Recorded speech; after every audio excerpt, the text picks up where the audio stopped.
사람의 계명을 걷어내는 것이, 진리를 회복하는 것이 절대적으로 필요하고 중요한데, 과연 어떻게 해야 사람의 계명을 제거할 수 있을까요? 저는 가장 좋은 방법이 개신교 태생의 근거인 칭의의 교리를 재정립하는 겁니다.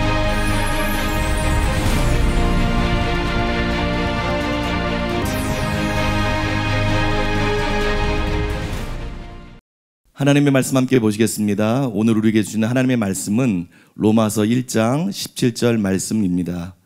로마서 1장 17절 말씀을 다 같이 읽겠습니다. 복음에는 하나님의 의가 나타나서 믿음으로 믿음에 이르게 하나니 기록된 바 오직 의는 믿음으로 말미암아 살리람과 같으니라. 아멘.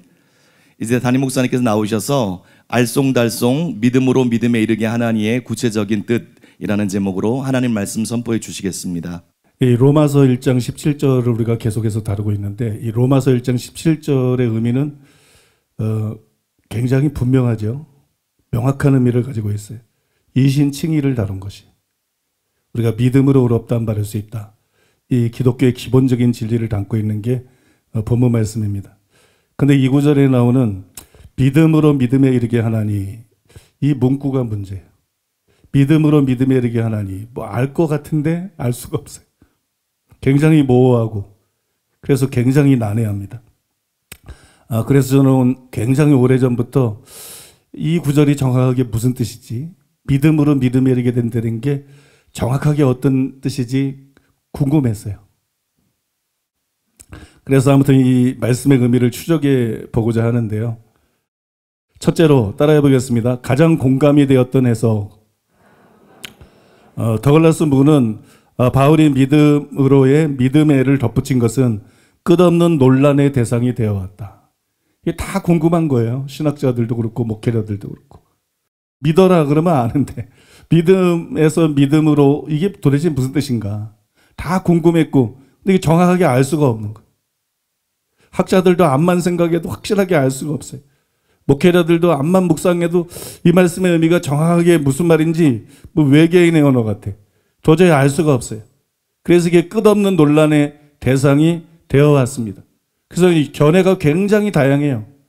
여러 가지 견해들이 있는데, 그 무예책에 보면 뭐 초대 교부들의 견해부터 해가지고 현대 신학자들의 견해까지 그 여러 가지 견해들을 소개를 했습니다. 그의 무가 자신의 견해를 이렇게 소개했어요. 하지만 신약 성경에서 분명히 알 수 있는 유일한 병행 구문에 비추어 볼 때, 그 병행 구문은 고린도후서 2장 16절을 말합니다. 비추어 볼 때 10중8구 그 단어들의 조합은 수사적인 것이며, 우리로 하여금 하나님과 올바른 관계를 맺게 할 수 있는 것은 믿음이고 믿음 외에는 아무것도 없다. 이 점을 강조하기 위해서 쓰였을 것이다. 그렇게 자신의 견해를 피력을 했어요. 제가 많은 주석들을 읽다가, 오래전 일입니다. 여러 해 전의 일인데, 많은 주석들을 읽다가 이 무예 주석에서 이 무예 설명을 읽고, 굉장히 설득력이 있다. 이게 가장 설득력이 있다. 우리가 가지고 있는 궁금증을 완전히 해소해 주지는 못하지만, 그렇게 완벽하다는 느낌은 없지만 나름 만족할 만한 해석이다. 그래서 이제 잠정적으로 이거를 받아들였어요.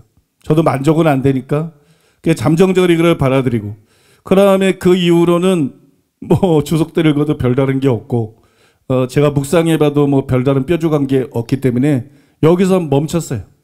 여기서 멈추고 그 이후에 많은 시간이 흘렀는데, 몇 년이 흘렀는지 모르겠어요. 많은 시간이 흘렀는데 더 이상 진전이 없었어요. 두 번째로 따라해 보겠습니다. 2년 전에 발견한 독특한에서, 저는 이게 참 하나님의 은혜인데요. 참 하나님의 은혜인데, 어떤 주석이나 책도 온전히 설명하지 못했던 그런 난제들이 있어요.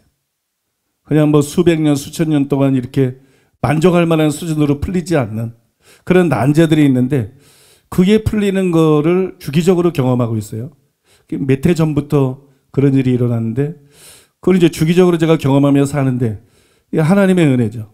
뭐 전적으로 하나님의 은혜입니다. 근데 아무튼 얼마나 경이롭고 또 얼마나 감사한지 몰라요. 그냥 뭐 별로 목회자들이 고민이 없는 것 같아.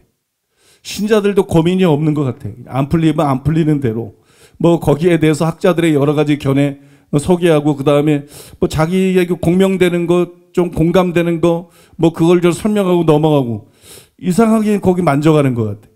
근데 저는 어렸을 때부터 하나님 말씀에 굉장히 관심이 많았기 때문에 구원론부터 첫째로 관심이 많아서 우리 교회가 그런 교회가 된 거 아닙니까? 하나님 말씀에 대해서 굉장히 집요하게 관심이 많았기 때문에 그게 저는 용납이 안 돼요. 그냥 꼭 알아야 돼.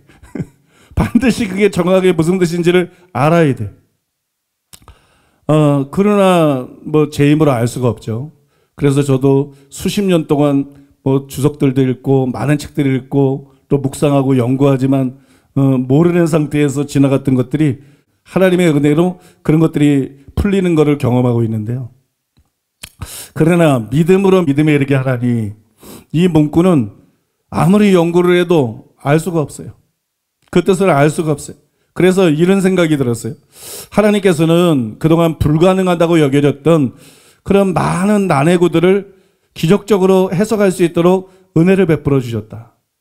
그 로마서 9장의 뭐 토기장의 비유도 그렇고 요한계시록 같은 거는 정말 해석이 불가능하다고 생각했는데, 그 다음에 영과 혼에 대한 정확한 그런 뭐 개념이라든지, 아니면 로마서 8장 30절에 영화롭게 하셨느니라. 이게 왜 과거 시제지? 그래서 칼빈주의자들이 그거를 막 들고 나오는데 이게 왜 과거 시제지? 이걸 도저히 알 수가 없어요. 도저히 알 수가 없는데 하나님께서 이 모든 것들을 은혜로 하나씩 하나씩 기적적으로 깨닫게 해주셨어요. 하나님께서 여지껏 이 모든 것을 깨닫게 해주셨던 것을 볼 때 하나님께서 내가 궁금해하는 믿음으로 믿음에 이르게 하나니, 이 문구도 깨닫게 해주실까? 이것도 속 시원하게 정확하게 알게 해주실까? 믿음이 안 생겨.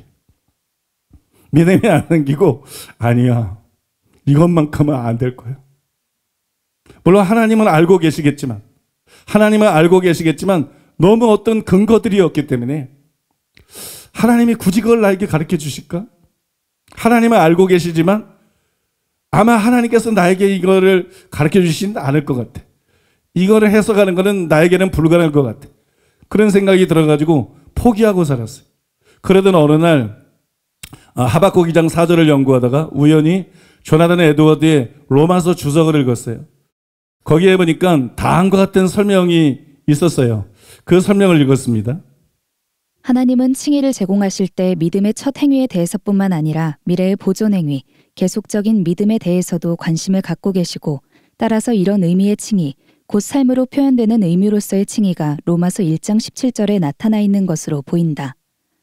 복음에는 하나님의 의가 나타나서 믿음으로 믿음에 이르게 하나니, 기록된 바 오직 의인은 믿음으로 말미암아 살리라 함과 같으니라.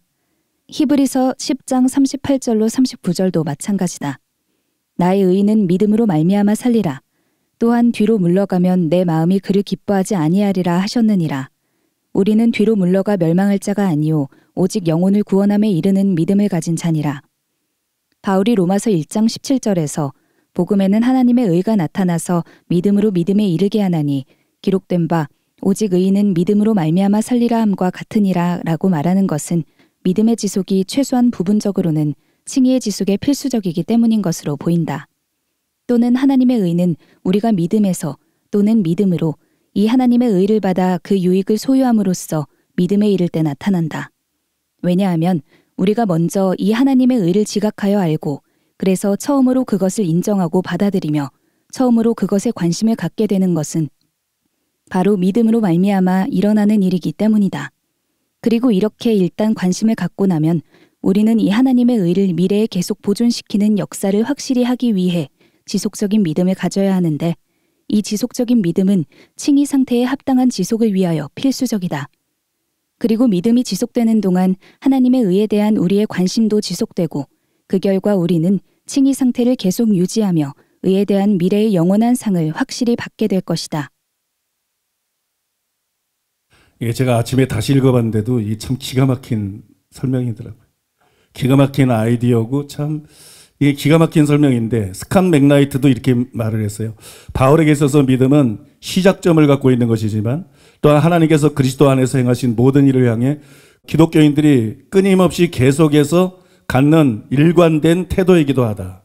그러므로 우리는 믿음에 대해서 한 사람이 하나님께 받아들여 주려는 목적으로 그리스도를 신뢰하고 순종하는 반응을 시작하고, 계속적으로 이런 반응을 보이는 것이라고 정의할 수 있을 것이다. 그러므로 바울이 믿음이라는 용어를 사용할 때 믿음에 의해 의롭게 된다는 방식으로 그는 신뢰하기 시작하는 첫 시작 행동에 대해서는 물론이고 계속해서 끊임없이 신뢰하고 순종하는 것, 양자 모두를 묘사하고 있는 것이다. 그렇게 썼어요. 당시 제가 이 글을 읽고 난 다음에 너무 좋았어요. 야, 이거구나 이런 생각이 들더라고요. 그게 속으로 쾌재를 불렀어요. 이것이 믿음으로 믿음에 이르게 하나니 이 문구의 뜻이다. 그렇게 생각을 하고 그래서 이제 이 글들을 근거로 해서 더 깊이 연구를 해가지고 이 문구에 대한 해석을 완성을 했는데 그거를 요약해서 좀 읽어드리려고 그러는데요. 왜 우리가 믿음에서 믿음에 이르게 될까요? 그것은 복음에 나타나 있는 하나님의 의 때문입니다. 로마서 1장 17절 복음에는 하나님의 의가 나타나서 믿음으로 믿음에 이르게 하나니 믿음으로 믿음에 이르게 된다는 것이 과연 무슨 뜻인지 알려면 먼저 하나님의 의가 무엇인지 알아야 합니다. 로마서에는 세 가지 하나님의 의가 나옵니다. 첫째 공의, 둘째 법정적인 의, 셋째 하나님의 미쁘심 즉 신실하심이 그것입니다. 복음에 하나님의 공의가 나타나 있다는 것은 로마서 3장 25절과 26절에 나타납니다. 또 하나님의 의가 법정적인 의를 뜻한다는 것은 로마서 3장 21절과 22절에 나옵니다. 그리고 하나님의 의가 하나님의 신실하심을 뜻한다는 것은 로마서 3장 3절이와 7절의 문맥에 나타나 있습니다. 이 구절들을 문맥에 주의해서 읽어보면 하나님의 의가 하나님의 미쁘심, 하나님의 참되심과 병행을 이루고 있음을 알 수가 있습니다. 때문에 던과 홍인구 교수님을 비롯해서 많은 학자들이 하나님의 의가 하나님의 신실하심을 뜻한다고 주장합니다. 저는 존 스토트처럼 하나님의 의에 세 가지 의미가 다 들어있다고 생각합니다. 김세윤 교수님도 견해가 비슷합니다. 복음에 나타나는 하나님의 의를 설명할 때 하나님의 신실하심을 통해 설명했지만 다른 것들을 부정하진 않았습니다. 그래서 저는 하나님의 의 중 세 번째 뜻에 근거해서 이처럼 우리도 하나님께 신실해야 된다. 하나님이 우리에게 신실했으니까 우리도 하나님께 신실해야 된다. 때문에 믿음으로 믿음에 이르게 하나님에 나오는 첫 믿음은 처음 믿을 때 임의의 칭의를 받는 믿음을, 그 다음 믿음은 계속 믿음으로 삶으로써 아직의 칭의를 받을 수 있게 하는 믿음을 뜻한다고 생각했습니다. 신약 성경에서 저자들은 하박국 2장 4절을 로마서 1장 17절 외에 두 번 더 인용했습니다. 먼저 갈라디아서 3장 11절인데 율법 행위가 아니라 믿음으로 의롭다함을 받는다는 것을 설명하기 위해서 인용했습니다. 다음은 히브리서 10장 38절인데 처음 믿은 것에서 멈추지 말고 끝까지 믿음으로 살아야 한다는 것을 강조하기 위해서 인용했습니다.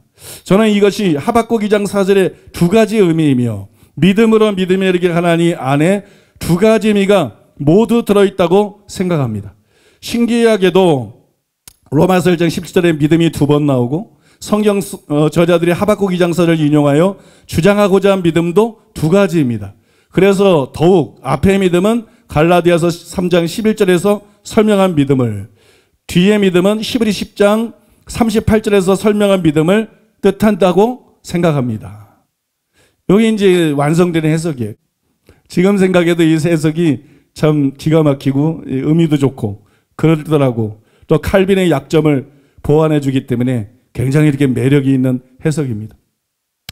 저는 이 해석을 완성하고 난 다음에 놀랍게도 로마서에 나오는 가장 핵심 구절인 로마서 1장 17절에 한 번 구원은 영원한 구원이 아니고 구원받은 사람도 버림받을 수가 있다. 이게 벌써 17절에 들어가 있다. 그리고 굉장히 좋아했어요. 굉장히 좋아하고 만족했습니다. 이게 2년 전의 일입니다. 2년 전의 일이에요. 그러니까 여러분 지금 이번 시간하고 다음 시간에 믿음으로 믿음에 이르게 하나니 이 문구에 대한 설명을 듣는데 이게 뭐 하루, 일주일, 한 달 만에 완성되는 해석들이 아니에요. 그만큼 어려운 게 제가 뭐라고 금방금방 알겠어요. 계속 실험하고 계속 연구하고 또 시행착오도 겪고 계속 뭐 뒤집어지기도 하고 그 조금 해석으로 접근하다가 나중에 하나님께서 은혜를 베푸셔요. 결국 내 머리로는 안 돼요. 이런 어려운 구절들은 이런 어려운 구절들, 난해 글들은 뭐 주석만 읽는다고 되는 게 아니고 뭐 연구를 한다고 되는 게 아니고 묵상한다고 단순히 풀리시는 게 아니에요. 결국은 하나님께서 뭔가 빛을 비춰주셔야 돼. 힌트가 될 수 있는, 열쇠가 될 수 있는 하나님께서 은혜로 빛을 비춰주셔야, 그래야 여러분 그게 완성이 되는 거예요. 그리고 하나님께서 처음부터 그런 빛을 안 주세요. 왜냐하면 그 빛이 그동안 학자들이 연구한 모든 것을 섭렵하면서 하나하나 분석하고 분류하고 씨름하고 또 계속 씨름하고 연구하면서 계속 견해들이 발전하고, 이 바탕이 없으면 하나님이 주시는 빛이 그게 뭔지를 몰라. 그런 바탕이 없으면 그게 뭔지를 몰라요. 그게 열쇠인데 열쇠가 안 돼요. 그 모든 것이 바탕이 돼야 하나님께서 결정적으로 어떤 빛을 비춰주실 때 그 구절이 무슨 뜻인지를 확실히 이해할 수 있게 되고 확신할 수 있게 되는 거예요. 그래서 여러분들이 더 관심을 갖고 들으시기를 바랍니다. 저 오늘 나눌 마지막인데요. 마지막 세 번째로 한번 따라해 보겠습니다. 하루아침에 해석이 뒤집어지다. 저는 방금 전에 여러분들에게 설명해 드린 해석이 옳다고 생각했어요. 그것이 옳다고 믿고 오랫동안 살았어요. 근데 이제 뭐 그런 의문은 있었어요. 이게 정말 매력적인 해석이지만 진짜 성경적으로 옳은 해석인가? 그런 의문들이 가끔 떠오르긴 해요. 그런 불안감들이 생기기는 해요. 그러나 그럴 때마다 더 연구를 해보고 더 묵상을 해보고 설명을 더 보강을 하고 난 다음에 이것이 맞는 해석이다. 뭐 다른 거를 제가 알지 못했기 때문에 이것이 맞는 해석이다. 이것이 옳다. 그렇게 여기고 살았습니다. 근데 몇 달 전의 일이었어요. 몇 달 전에 수양관에서 자다가 아침에 일어났는데 갑자기 로마서 1장 17절 전후 구절에 번역하지 않은 접속사가 생각이 났어요. 그 접속사들을 모두 고려할 때 과연 이 해석이 문맥 전체하고 정확하게 일치를 할까? 그 문맥 전체하고 정확하게 조화가 될까? 근데 왠지 불일치할 것 같아. 왠지 불일치할 가능성이 높고, 이 해석이 굉장히 매력 있는 해석이지만 틀렸을 것 같다. 틀렸을지도 모르겠다. 그 막 불길한 생각이 드는 거예요. 그래서 연구를 시작했는데, 우리가 보는 개역개정은 로마서 1장 15절에서 18절을 번역할 때 가르라는 단어, 이 왜냐하면이라는 단어를 빠뜨렸어요. 이 접속사를 빠뜨리고 이렇게 번역을 했어요. 개역개정 성경은 또 이렇게 바울의 글들을 보면 접속사가 굉장히 많아. 그래서 그런지 접속사를 빼뜨리고 이렇게 번역한 것들이 굉장히 많습니다. 근데 여기는 뭐 접속사를 아주 그냥 무대기로 빼뜨렸어요. 그것을 다시 넣어서 읽으면 이렇게 됩니다. 그러므로 나는 할 수 있는 대로 로마에 있는 너희에게도 복음 전하기를 원하노라. 왜냐하면 내가 복음을 부끄러워하지 아니하노니. 왜냐하면 이 복음은 모든 믿는 자에게 구원을 주시는 하나님의 능력이 됨이라. 먼저는 유대인에게요, 그리고 헬라인에게로다. 왜냐하면 복음에는 하나님의 의가 나타나서 믿음으로 믿음에 이르게 하나니 기록된 바 오직 의인은 믿음으로 말미암아 살리라 함과 같으니라. 왜냐하면 하나님의 진노가 불의로 진리를 막는 사람들의 모든 경건하지 않음과 불의에 대하여 하늘로부터 나타나나니. 이렇게 이제 생략된 접속사를 모두 넣고 이제 묵상을 해봤는데요. 그 결과 저는 저의 그 매력적인 견해가 본문과 모순이다.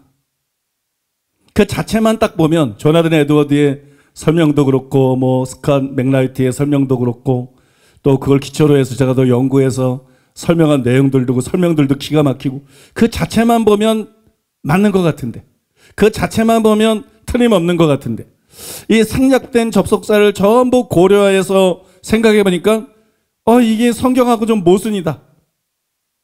그 이제 그 중에서 두 가지를 여러분들에게 오늘 설명해 드리고자 하는데요. 첫째로 따라해 보겠습니다. 그 해석은 17절 전반절과 불일치한다.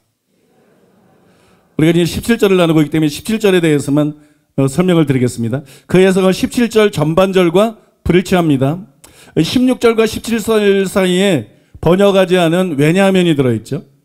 그래서 17절은 무슨 내용이냐 그러면 16절에서 복음이 하나님의 능력이라 그랬는데 우리를 구원하는 하나님의 능력이라 했는데 왜 복음은 우리를 구원하는 하나님의 능력인가? 그거를 설명하는 거예요. 그 설명을 시작하는 부분이죠. 그죠? 그 설명을 이제 시작하는 부분이 바로 여러분 17절입니다. 그런데 이미 여러분들에게 설명해 드렸어요. 충분히 설명해 드렸는데 17절의 하나님의 의는 하나님의 구원하는 행위가 아니에요. 하나님의 구원하는 행위를 뜻하지 않습니다. 때문에 하나님의 의를 하나님의 신실하심으로 볼 수가 없어요. 또 나타나서라는 단어는 아포칼립토라는 단어인데 폭로하다, 덮개를 벗기다, 나타내다, 드러내다 뭐 그런 뜻이에요. 이 학자들이 말하는 것처럼 하나님의 행위가 아니라 여기서는 이제 계시의 의미로 사용된 것이 분명합니다. 그런데 복음에 계시되어 있는 게 뭔가? 복음에 하나님의 신실함이 계시되어 있나? 아니에요. 하나님의 신실하심 때문에 복음이 생겨난 거예요. 하나님의 신실하심 때문에 복음이 생겨난 거예요. 이 신실하시라는 용어는 그냥 신실하다는 게 아니라 언약관계 안에서 이해를 하는 거기 때문에, 언약관계에서 하나님의 역할은 구원하는 것이기 때문에, 여러분 하나님의 신실하심 때문에 복음이 생겨난 거예요. 이 복음이 하나님의 신실하심과 무관하지는 않습니다. 무관하지는 않지만 복음에 계시되어 있는 게 하나님의 신실하심이냐? 아니라는 거예요. 그럼 복음에 계시되어 있는 건 뭐냐? 하나님의 의라는 거예요. 하나님의 법정적인 의, 사람들을 의롭다 하시는 그 법정적인 의가 복음에 계시가 되어 있는 거예요. 복음에는 하나님의 의가 나타나서 복음에 하나님의 의가 계시되어 있다. 그 하나님의 신실하심이 계시되어 있는 걸 말하는 게 아니에요. 이거는 하나님의 신실하심이 아니라 법정적인 의, 믿는 자를 의롭다 하시는 그 의를 말하고 있다는 것이에요. 또 토마스 슐라이너가 설명을 아주 잘했어요. 이렇게 설명을 했습니다. 오늘날 많은 학자들은 디카이오 신의 대우라는 용어에서의 강조점이 하나님의 언약적 신실함에 있다고 주장한다. 많은 학자들이 하나님의 의와 언약적 신실함 사이의 관련성을 단언한다 해도 하나님의 언약적인 충실함의 면에서 하나님의 의를 정의하는 것을 지지하는 논증들은 강하지 않다. 우리는 로마서 3장 1절이와 8절을 의에 대한 바울의 이해를 파악하는 주요 본문으로 호소해서는 안 된다. 왜냐하면 이 본문은 특히 난해하며 또한 이 단락에서도 바울이 제기한 문제들에 대해 충분한 대답을 하지 않는 것이 분명하기 때문이다. 그러면 이 본문에서 하나님의 의를 정의하는 것은 방법론적으로 의심스럽다. 나는 하나님의 의가 구약 성경에서 하나님의 구원의 약속들, 심지어 그의 언약적 약속들을 성취하는 것임을 부인하지 않는다. 그러나 하나님의 의가 그의 언약적 신실함이다 라고 말하는 것은 전혀 다른 문제다. 하나님의 구원의 의는 그의 언약적인 약속들을 성취하는 것을 포함하는 것은 분명하지만 하나님의 구원의 의가 그의 언약적 충실함으로 정의되어서는 안 된다. 이 마지막 문구들이 굉장히 중요합니다. 하나님의 신실함, 언약적인 신실함, 그게 하나님의 의하고 관계는 있어요. 무관한 거는 아니에요. 그런데 하나님의 의가 하나님의 언약적 신실하심을 뜻하느냐? 더 넓이로 해서 많은 학자들이 그렇게 주장을 하지만 그렇지는 않다는 거예요. 그거는 전혀 다른 문제라는 거예요. 하나님의 의는 법정적인 의를 말하는 것입니다. 그러므로 하나님의 의는 하나님의 신실함이 아니죠. 또 여러분 토마스 슐라이너는 이렇게 말했어요. 21절이나 22절에서 디카이오 신의 대우, 하나님의 의입니다. 하나님의 의는 로마서 3장 5절과는 대조적으로 하나님의 심판의 의에 대한 언급이 아니다. 이 굉장히 예리한 지적이에요. 저런데 제가 설교할 때 잠시 말씀을 드렸는데 굉장히 중요한 거예요. 로마서 3장 5절에서 하나님의 의하고 하나님의 신실하심이 병행을 이루기 때문에 하나님의 의에 하나님의 신실함이라는 뜻이 있다. 하나님의 의는 하나님의 또 신실하심을 뜻한다. 이렇게 학자들이 생각을 하는 거예요. 또 이렇게 학자들이 주장을 하는데 여기에 나와 있는 하나님의 의는 심판하는 의라는 거예요. 그러나 3장 21절 22절에 나와 있는 하나님의 의는 구원하는 의라는 거예요. 그런데 이거는 로마서 1장 17절도 마찬가지거든요. 로마서 1장 17절에 나오는 하나님의 의하고 3장 21절이야 22절에 나오는 하나님의 의하고 같은 것이기 때문에 똑같은 하나님의 의이기 때문에 거기에 나오는 것도 구원하는 의를 말하는 거예요. 당연히 뭐 거기서 칭의를 말하고 있으니까는 여러분 구원하는 의를 말하는 거죠. 그러나 3장 5절은 심판하는 의를 말하는 것이고 17절이나 3장 21절, 22절은 구원하는 의를 말하는 것인데 이게 어떻게 같은 뜻이라고 생각하느냐. 근데 왜 거기서 하나님의 신실하심이라는 개념을 갖고 와서 로마서 1장 17절에 나타난 하나님에 의해 하나님의 신실하심이라는 의미가 있다고 생각하느냐. 그게 아니라는 거죠. 타당한 얘기죠. 정당한 얘기입니다. 그러면 여러분, 덤과 많은 학자들이 주장하고 있는 하나님의 의가 하나님의 신실하심을 뜻한다. 이거는 바른 견해가 아니라는 것이 우리 접속사들을 다 살펴보고 문맥을 살펴보면 드러난다는 거예요. 그런데 아까 말씀드렸잖아요. 방금 전에 소개해드린 저의 견해는 하나님의 의가 하나님의 신실하심을 뜻한다. 여기에 근거해서 나오는 거기에 근거한 그런 견해거든요. 근데 그 기초가 무너져 버린 거예요. 그 기초가 무너져 버렸으니까는 그 해석이 성립할 수가 없는 거죠. 그 해석에 더 이상 유효할 수가 없는 거예요. 그러니까 그거는 옳은 해석이 아니라는 겁니다. 예, 두 번째로 따라해 보겠습니다. 그 해석은 17절 후반절과 불일치한다. 17절 이렇게 나와 있습니다. 복음에는 하나님의 의가 나타나서 믿음으로 믿음에 이르게 하나니 기록된 바 오직 의인은 믿음으로 말미암아 살리라 함과 같으니라. 여기 보니까는 후반절에 뭐라고 기록되어 있어요? 기록된 바 오직 의인은 믿음으로 말미암아 살리라. 근데 그 앞에 기록된 바 이런 말이 붙여져 있어요. 그 기록된 바가 뭐예요? 그 앞에 나오는 것의 근거를 말하는 거거든. 그 앞에서 말한 것의 근거, 그 앞에서 말한 것의 증거를 말하는 거예요. 성경적인 증거를 말하는 거예요. 앞에 뭐라고 나와 있어요? 복음에는 하나님의 의가 나타나서 믿음으로 믿음에 이르게 하나니. 지금 우리가 살피고 있는 그 구절이죠. 복음에 하나님의 의가 나타나서 믿음으로 믿음에 이르게 하나니. 이것의 성경적인 근거를 말하는 거예요. 근데 그 성경적인 근거가 뭐라는 거예요? 하박국 2장 4절이라는 거예요. 기록된 바 나의 의인은 믿음으로 말미암아 살리라. 이게 여러분 근거라는 거예요. 그런데 하박국 2장 4절 말씀을 갈라디아서 3장 11절에서 바울이 인용했는데 어떤 의미로 인용했느냐? 믿음으로 말미암아 의롭다함을 받는다. 이신 칭의의 개념으로 인용을 했거든요. 여기서도 여러분 마찬가지죠. 여기서도 지금 칭의를 설명하고 있는 거기 때문에 여기서도 같은 의미로 인용을 했습니다. 그러니까는 믿음으로 의롭다함을 받는다. 단지 이걸 말하고 있다는 거예요. 17절은 믿음으로 의롭다함 받는다. 선행으로 의롭다함 받는 게 아니다. 율법의 행위로 의롭다함 받는 게 아니다. 다른 종교를 통해서 구원받을 수가 없다. 오직 예수님을 믿음으로만, 오직 복음을 믿음으로만 의롭다함 받을 수 있다. 단지 그걸 말해야 된다는 거예요. 그걸 말하고 있다는 거예요. 단지 그걸 말하고 있는 것이지 우리가 처음 믿을 뿐만 아니라 끝까지 믿음으로 살아야 된다. 그것까지 말하고 있는 것은 아니라는 거예요. 여기서 그것까지 말하고 있는 건 아니다.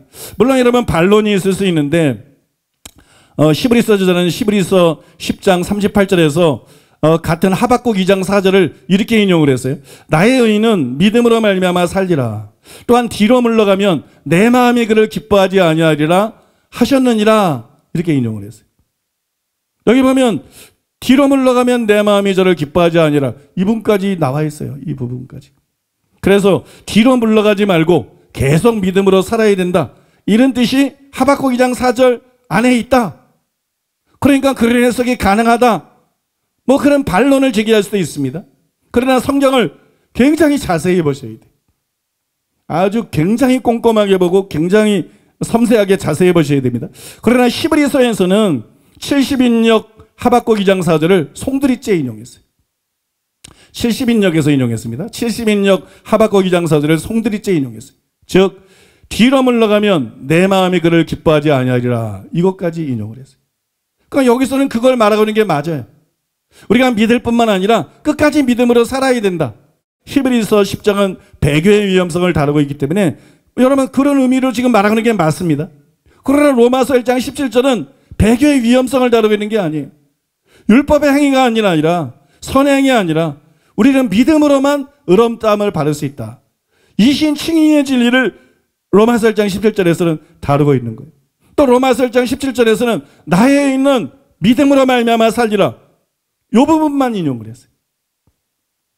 70인역 하박국 2장 4절에서 이 앞부분만 인용을 했어요. 그러니까는 단지 믿음으로 의롭다함을 받는다, 그런 뜻이죠. 그러므로 믿음으로 믿음이 이르게 하나니 안에 믿을 뿐만이 아니라 끝까지 믿음으로 살아야 한다는 뜻이 들어있다, 그렇게 볼 수가 없다는 거예요. 따라서 믿음으로 믿음이 이르게 하나니에 대한 저의 과거의 해석은 매력적이지만 성경적인 것이 아닙니다. 제가 이제 말씀을 뵙겠습니다. 제가 성경을 연구하면서 세운 원칙 중에 하나가 뭐냐 그러면 독창적이고 매력적인 해석에 매달리지 않는다. 이 해석이 이제 독창적이고 굉장히 논리적이고 설득력이 있고 굉장히 매력이 있으면 이 학자들이나 목사님들이 여기 자꾸 매달려. 암만 매력 있는 해석이라도 성경으로 정확하게 분별해서 비성경적이면 버려야 되는데 이게 아까워가지고 거기에 매달려. 그 다음에 자꾸 이걸 합리화시켜. 이건 틀렸다 이러고 버려야 되는데 자꾸 거기에 합리화시켜. 저는 독창적이고 매력적인 해석에 꽂혀가지고 많은 학자들이 분별력을 잃어버리는 것을 봤어요. 또 오류에서 벗어나지 못하는 것을 봤어요. 또한 여러분, 자꾸 독창적이고 매력적인 해석을 하려고 그래. 자꾸 독창적인 매력적인 그런 해석을 하려고 그래서 거기에 꽂혀가지고 굉장히 매력적이지만 옳지 않은 해석들을 양산해내는 그런 학자들이 굉장히 많습니다. 근데 그게 상당히 설득력이 있고 매력이 있기 때문에 또 많은 학자들이 그거를 맞는 자고 받아들여요. 뭐 강해 설교자들은 뭐 말할 것도 없어. 그냥 자기 마음대로 아무거나 받아들여. 그게 자꾸 이렇게 그냥 매력적인 해석. 학자들이 매력적이고 독특한 해석에 꽂혀가지고 그런 것들을 계속 양산해내요.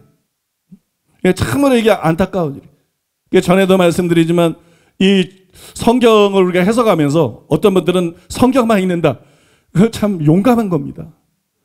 바꿔 말해서 무식한 겁니다. 간단히 얘기해서. 무식한 거. 몰라서 그런 소리를 하는 거예요. 뭐 만화책 읽는 거예요? 동화책 읽는 거예요? 소설책 읽는 거예요? 이 다른 책들이 있는 거는 그 책만 열심히 읽으면 돼요. 성경은 틀려요. 성경은 벌써 여러분 제일 늦게 쓰여진 게 2000년 전입니다. 제일 우리나라 말도 아니야. 번역된 거야. 오역투성이야. 원어를 살피지 않고 한국어 성경만 읽는다? 절대로 여러분 성경을 제대로 할 수 없어요. 방향만 할 뿐이야, 방향. 그냥 어떤 방향은 성령의 인도로 알 수 있어. 응? 오직 믿음이 아니야. 회개와 믿음이야. 한 번 구원은 영원한 구원이 아니야. 구원받는 사람도 버림받을 수 있어. 방언을 왜 이렇게 터부시하나?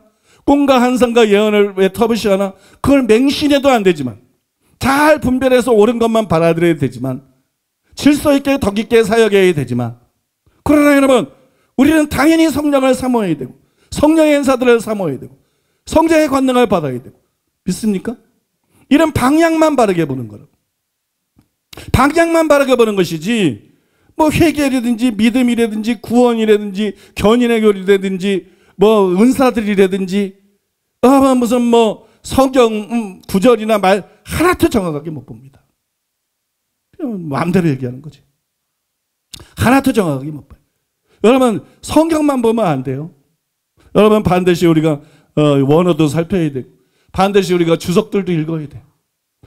주석들도 읽어야 돼. 학자들의 책을 읽어야 돼. 씨름하면서 연구를 해야 돼. 그런데 여러분 그 주석들이 다 완전하면 좋은데 그 주석들이 완전하지 못한다 할지라도 대부분 옳은 내용이면 좋은데 그렇지가 또 못하다는 거예요. 견해들이 너무 다양하고 다르고 그것뿐만이 아니라 이 학자들이 또 그런 학구적인 욕심이 있기 때문에 다른 사람이 안 하는 어떤 독창적이고 멋진 해석들, 매력 있는 해석들 이런 게 이제 발상이 떠오르면 이게 정말 철두철미하게 성경적인가 아닌가 그거 살피지 않고 아까 내가 말한 것처럼 그 굉장히 글을 써고 멋있는 해석들을 여러 가지 자료와 근거들에서 만들어내고 난 다음에 그냥 거기서 멈춰버리고 안주한대요. 그래서 주석을 우리가 볼 수밖에 없어요. 성경을 제대로 해석하려고 그러면 이해하려고 그러면 여러분 기도하는 거 갖고 안 됩니다. 반드시 주석 봐야 됩니다. 씨름해야 됩니다. 연구해야 됩니다. 그거 해야 되지만 또 주석이 너무 방해가 된다는 거예요. 주석이 막 미혹을 한다는 거예요. 주석이 막 그냥 하나님 말씀을 흐릿하게 만들고 뒤섞이게 만들고, 이게 참 문제인 것 같아요. 그래서 제가 그런 것들을 보면서 심히 매력적이지만 아무리 매력적인 해석이라도 절대로 거기에 연연하지 말고 성경으로 정직하고 냉혹하게 분별해야 된다. 저 어떤 분들은, 다른 목사님들은 설교하면서 그런 일이 없는데 저는 5주 설교하고도 엎어버려요. 그 설교가 이미 한 서너 번 엎은 거야. 설교하기 전에 연구하면서 내 스스로 서너 번 엎은 거야. 그리고 완전하게 이제 준비가 됐대서 설교를 하는 거야. 근데 5주 설교하고 제가 엎어서 하는 설교가 이거잖아요. 아, 이게 틀렸다. 더 연구하면 틀렸다. 그게 다른 목사님들 안 그런데 왜 그러는지 그만치 연구한다는 얘기예요, 여러분. 그만치 정직하게 따라가기를 원한대. 무슨 내 굉장한 이론, 그럴싸한 이론, 이런 거 만드는데 관심 없는 거예요. 진짜 성경적인 참된 진리가 뭐냐? 그것만 관심이 있는 거예요. 그래서 계속 연구하면서 전에는 그 문제를 몰랐지만 한 번에 모든 걸 다 아는 건 아니니까 계속 연구하다 보면 전에는 몰랐던 문제가 드러나는 거예요.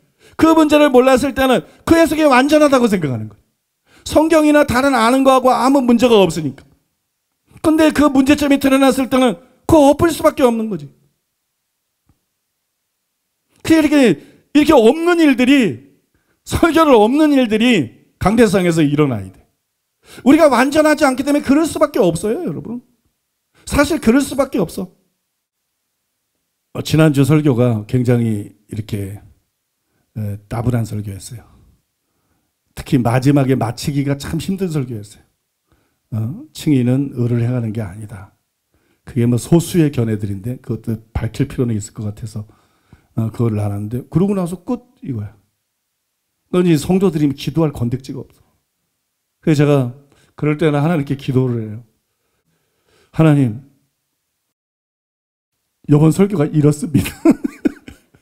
참 고민됩니다. 참 고민됩니다. 근데 뭐 다른 방법이 없습니다. 근데 성령님은 뭔가를 하실 수 있습니다. 성령님은 뭔가를 하실 수 있습니다. 성령님께서 마무리를 잘 할 수 있도록 은혜를 베풀어 주시옵소서. 제가 그렇게 기도했을 때 하나님께서 번번이 응답하는 것을 굉장히 많이 경험했어요. 원고에 없는 얘기를 그때 즉각 주셔가지고 설교가 막 좋은 분위기 속에서 끝나는. 이게 지난주도 그런 시간이었어요. 그래서 이제 마지막에 그런 얘기를 했잖아요. 하나님 사랑, 하나님의 은혜와 예수님의 십자가에 대해서 묵상하는 것에 대해서. 그래서 은혜스럽게 끝났잖아요. 그죠? 그게 하나님의 은혜. 그래서 제가 이번 주에도 얼마나 하나님께 감사했는지 몰라. 하나님이 하셨습니다. 하나님의 은혜입니다. 그거 참 썰렁하게 끝날 수밖에 없는 설교였는데, 이 시리즈 설교는 너무 중요한 설교지만 그 파트는 썰렁하게 끝날 수밖에 없는 파트인데 하나님의 은혜입니다. 오늘은 더 썰렁해.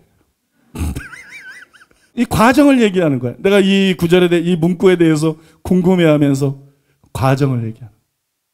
그 다음에 첫 번째 이게 맞는 줄 알았는데 아니다. 두 번째 이게 맞는 줄 아니다. 그리고 이게 설교가 뭐가 이런가? 그래서 나도 이번 때도 고민이 많이 되는 거예요. 하나님, 성령님, 이번에 설교가 이렇게 끝납니다. 지난주에 도와주셨는데 이번 주도 도와주시옵소서. 그에 나오기 전에 성령께서 한 가지 생각을 주시더라고요. 어떤 생각을 주셨냐 그러면, 여러분, 설교할 때 이 설교의 목적이 진리를 전하는 게 돼야 돼요. 은혜 끼치는 게 되면 안 돼. 막 사람들의 반응을 끌어내는 거, 이런 게 되면 안 돼. 그 설교를 통해서 야, 설교를 잘했다, 설교가 대단하다, 그런 평가를 받는 거, 이런 게 목적이 되면 안 돼. 설교의 목적은 하나님을 위해서, 그 다음에 영혼들을 위해서 진리를 드러내는 게 돼야 돼. 진리를 전하는 게 돼야 돼. 너무 기술적으로만 발달한 사람들이 많아. 정말 진리를 옳게 분별하고 무엇이 우리에게 영의 양식이 되고 빛이 되고 우리를 찌르는 검이 될 수 있는 그 하나님의 말씀인가 진리인가, 그게 아니고 그냥 지적으로, 논리적으로, 또는 뭐 재밌게, 응? 멋있게, 응? 독특한 이론들을 얘기하고, 응? 또 어떤 매력적인 견해들을 얘기하고, 어떤 정보나 자료들을 막 혹하는 정보나 자료들을 얘기하고. 설교는 원래 그렇게 하는 거 아닙니다, 여러분. 그런 건 어느 정도 써먹을 수는 있어. 그런데 그게 설교의 어떤 주내용이라 그러면 그 사람은 설교자가 아니야. 그러니까 진리를 옳게 분별하는 게 제일 중요한 거야. 뭐 스피치, 제스처, 뭐 예화 이런 게 중요한 게 아니야. 유머 뭐. 제일 중요한 거는 진리를 옳게 분별해가지고 하나님을 위해서, 영혼들을 위해서, 영혼들에게 꼭 필요한 그 진리를 제대로 전하는 거예요. 응? 오늘 여러분 마지막 여러분들에게 드린 말씀이 그거하고 관계 있는 거예요. 매력적인 견해에 연연하면 안 된다. 자기만의 어떤 독창적이고 독특한 견해에 연연하면 안 된다. 거기에 꽂혀서 그게 아까우니까 뭐 그 사람보다 실력이 없는 사람도 이건 잘못된 해석이야, 이건 비성경적이야 쉽게 분별이 되는데 정작 자신은 분별이 안 되는 거야. 교수들도 마찬가지고 실력 있는 목사들도 마찬가지고 그게 분별이 안 되는 거야. 그게 여러분 그 함정에 빠져서 그래. 그 함정에 빠져서 그래. 여러분 기도도 마찬가지예요. 여러분 뭐 기도가 외식하는 기도, 외식하지 않은 뭐 골방에서 하는 것처럼 진실한 기도 그런 거를 떠나서 여러분 기도를 왜 하는 거예요? 기도가 하나님을 알고 싶어서 해야 된다. 기도가 하나님과 교제하기 위해서 해야 된다. 하나님을 알고 싶어서 하나님과 교제하기 위해서 하나님을 더 깊이 알고 더 사랑하기 위해서 기도가 말 그대로 하나님의 얼굴을 구하는 게 돼야 돼. 기도가 말 그대로 하나님을 찾는 게 돼야 돼. 그런데 여러분 나부터도 어렸을 때부터 기도를 이렇게 돌이켜보면 정말 그렇게 기도했느냐? 기도를 열심히 하는데 성령 받기 위해서, 능력 받기 위해서, 은사 받기 위해서, 기도를 열심히 하는데 응답 받기 위해서. 여러분 그런 기도도 필요합니다. 근데 기도의 주된 목적은 그게 아니라는 거예요. 기도는 하나님과의 교제라는 거예요. 그러면 하나님에 대한 갈망이 없이 참된 기도는 없다는 얘기입니다. 여러분. 성황당 나무 앞에서 누가 그 나무에 대한 갈망을 갖습니까? 응? 석가모니 앞에 가지고 누가 뭐 부처에 대한 갈망을 갖습니까? 다 자기밖에 관심이 없어. 이거는 우상 숭배하는 식의 기도죠. 응? 비전을 갖고 사역하는 것도 마찬가지예요. 말이 좋아서 비전.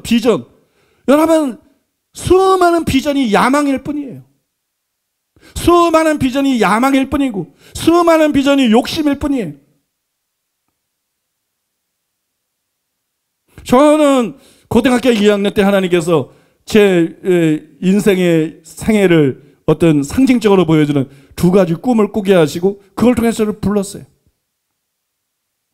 하나님의 종으로 저를 불렀어요. 그때부터 저는 꿈을 갖고 비전을 갖고 평생을 달려왔어요. 그런데 저는 솔직히 우리 부목사님들을 보고 얘기해요. 그때 그게 비전인지 야망인지 나도 모르겠다. 무슨 얘기냐? 분명히 하나님께로는 비전이다. 근데 이게 순수하게 하나님께로는 비전인지 내 야망력이 뒤섞여 있는 거지. 그 뒤부터 내가 꿈을 가지고 비전을 가지고 달려왔는데 내가 하나님 뜻이라고 믿고 꿈을 갖고 비전을 가지고 달려온 이것이 이게 순수하게 하나님이신 비전인지 아니면 내 속에 이 속에 야망이 섞여 있는 거예요. 나는 섞여 있다고 봅니다. 내가 어렸을 때 가진 비전과 꿈과 평생 달려온 것은 하나님이신 비전과 내 야망이 섞여 있는 거예요. 정확하게 어느 정도가 하나님께서 주신 비전이고 정확하게 어느 정도가 내 야망인지 이건 참 좌우의 날선 검으로 잘라야 할 수 있지 내가 정확하게 구분할 수 없을 정도로 이게 엉켜 있는 거예요. 어젯밤인가 어젠가 기도하는데 성령님께서 이런 문제에 대해서 저에게 말씀을 하시더라고요. 이런 문제에서 어렸을 때부터 신앙생활하는 걸 쫙 돌아보면서 어렸을 때부터 신앙생활을 잘 돌아보면서 무엇이 진짜 동기였나? 무엇이 진짜 목적이었나? 기도 더 한다고 되는 거 아니다. 열심 낸다고 되는 게 아니다. 뭘 성령을 받는다고 되는 게 아니다. 이런 근본적인 면에서 자기 자신을 꼼꼼하게 섬세하게 점검해 볼 필요가 있다. 이런 근본적인 면들에 있어서 점검해 보고, 이런 근본적인 면들에 있어서 하나님 앞에 회개를 하고, 이런 근본적인 면에 있어서 바뀌어야 된다.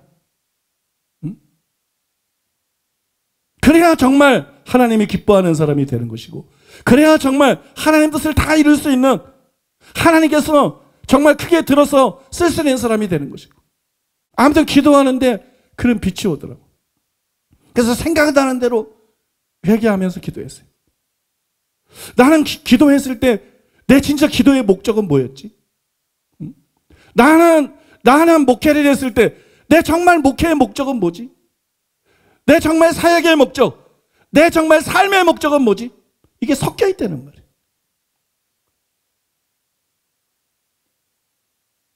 뭐 저만이겠습니까? 극소수를 빼놓고는 대부분이 이게 섞여 있어요. 어떤 사람은 아주 나쁜 쪽으로 훨씬 많고, 어떤 사람은 좋은 쪽으로 훨씬 많고, 그러나 대부분 이게 많거나 적거나 간에 섞여 있어요. 여러분, 우리가 기도를 몇 시간을 더하면, 지금 하는 것보다 1시간을 더하고 2시간을 더하면 하나님이 무조건 큰 은혜를 주실까요? 그냥 영성 집회니 성령 충만의 집에 쫓아다니면서 막 안수 받고 임파테이션 받고, 그러면 하나님께서 우리에게 큰 은혜를 주시고 크게 사용하실까요? 저는 그렇지 않다고 봅니다. 이런 근본적인 동기 문제. 나는 왜 신앙생활하나? 그런 거부터. 단순히 천국 가려고? 단순히 지옥 가는 게 무서워서? 나는 정말 독생자를 우리를 위해 보내주신 하나님을 사랑하기 때문에 그 은혜에 감사하고 감격해서 신앙생활하나? 나는 정말 나를 위해서 십자가에서 달려 들어가신 예수님의 그 희생과 사랑에 감사하고 감격해서 내 몸밖에 드릴 거 없어서 드립니다. 그리고 신앙생활하나? 그게 아니라 하나님은 살아계셔. 천국도 있어, 지옥도 있어. 지옥은 무서워. 절대로 가면 안 돼. 그러니까 열심히 신앙생활하나? 이게 다르다는 거예요, 하나님 볼 때는. 아까 말씀드린 것처럼 설교도 다르다는 거예요, 하나님 볼 때. 기도도 하나님 보실 때는 다르다는 거예요. 사역, 설교자라고, 예언자라고, 병잘 고치고, 많은 사람들이 구원받고, 이게 전부가 아니에요, 여러분. 하나님은 그걸 보고 있는 게 아니에요. 네 진짜 동기는 뭐지? 사람이 없어서 내가 너를 쓴다. 영혼들을 위해서 내가 역사한다. 그러나 이 모습이 진짜 너는 아니다. 네 진짜의 동기는 뭐지? 너는 정말 하나님을 위해서 사는 사람이냐? 너는 정말 영혼들을 사랑하고 영혼들을 위해서 사는 사람이냐? 하나님 앞에서는 교회 크기도 문제가 아니고, 하나님 앞에서는 청산유소 같은 설교가 문제가 아니고, 하나님 앞에서는 예언적인 계시나 치유나 사람이 얼마나 모이고 얼마나 구원받고 얼마나 큰 사역하고 이런 게 문제가 아니에요. 하나님은 우리의 동기를 보십니다. 하나님은 우리의 양심을 보십니다. 하나님 우리의 마음을 깨뜨려 보십니다. 하나님은 불꽃 같은 눈으로 사람이 보는 것처럼 행동을 보는 분이 아니에요. 사람이 보는 것처럼 외적으로 드러난 걸 보는 분이 아니에요. 불꽃 같은 눈으로 우리의 심장과 폐부를 살피시는 분이에요. 우리는 나중에 심판대 앞에 설 때 그래 하나님 앞에 서는 것이에요. 그 하나님 앞에 서는 것이에요, 여러분. 그래서 시편에서 시편 기자가 말한 것처럼 주여 나를 시험하사 내 뜻을 아옵소서. 내 뜻을 아옵소서. 미리 여러분 점검해야 돼요. 하나님의 말씀 앞에서, 성령의 빛 앞에서 우리 자신을 스스로 여러분 생각해 보세요. 왜 예수 믿습니까? 왜 말씀대로 살려고 그러고 왜 열심히 신앙생활 합니까? 많은 경우가요, 지옥 가지 않기 위해서요. 많은 경우가요. 천국에 그게 잘못된 게 아니에요. 그런 동기도 있어야 돼요. 그거 성경적인 거예요. 근데 그것만이면 안 된다는 거예요. 그거보다 더 강한 게 하나님의 은혜 때문에, 하나님의 사랑 때문에, 예수님의 십자가 희생 때문에. 그래야 이게 진짜 사랑으로서 역사하는 믿음이 되는 거예요. 주님이 불꽃 같은 눈을 보고 우리를 얼마나 어디까지나 인정하실지는 모르지만 그리스도 예수 안에서는 할례는 부활례가 혈육이 없대. 사랑으로서 역사하는 믿음뿐이니라 이렇게 말했는데, 사랑으로서 역사하는 믿음뿐이니라. 어떻게 보면 하나님 앞에 정직하게 우리 자신을 살펴보면 우리의 믿음이 정말 사랑으로서 역사하는 믿음인가? 이기심으로 역사하는 믿음은 아닌가?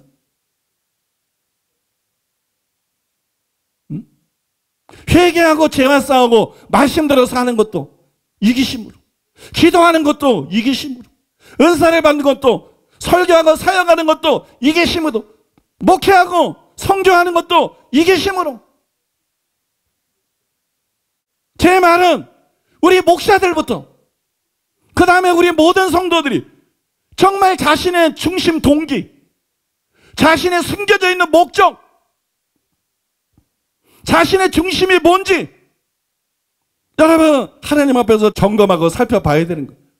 말씀을 더하는 게 중요한 게 아니고, 기도를 더하는 게 중요한 게 아니고, 은사와 기름 부음과 능력을 더 받는 게 중요한 게 아니고, 믿습니까? 그런 게 중요한 게 아니고, 이런 문제에서 근본적으로 살펴서 이새의 아들 다윗을 만나니 내 마음에 합한 사람이라, 내 뜻을 다 이루게 하리라 말씀하신 것처럼 하나님 마음에 합한 사람이 되는 게 급선무라는 거예요. 우리가 심판대 앞에서 정말 착하고 충성된 종이라 칭찬받고 인정받기 위해서는 늦기 전에 심각하고 진지하게 자기의 동기를 살펴야 된다는 거예요. 내가 신앙생활하는 이유와 목적이 뭐지? 내가 설교하는 이유와 목적이 뭐지? 내가 성경을 연구하는 이유와 목적은 무엇이지? 내가 기도하는 이유와 목적은 뭐지? 내가 사역하는 이유와 목적은 뭐지? 내가 목회하거나 선교하거나 봉사하는 이유와 목적은 뭐지?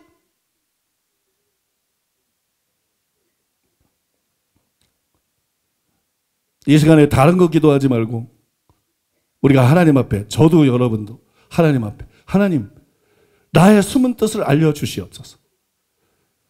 나의 숨은 뜻, 나도 모르고 착각하고 속고 있는 나의 숨은 뜻을 알려주시옵소서.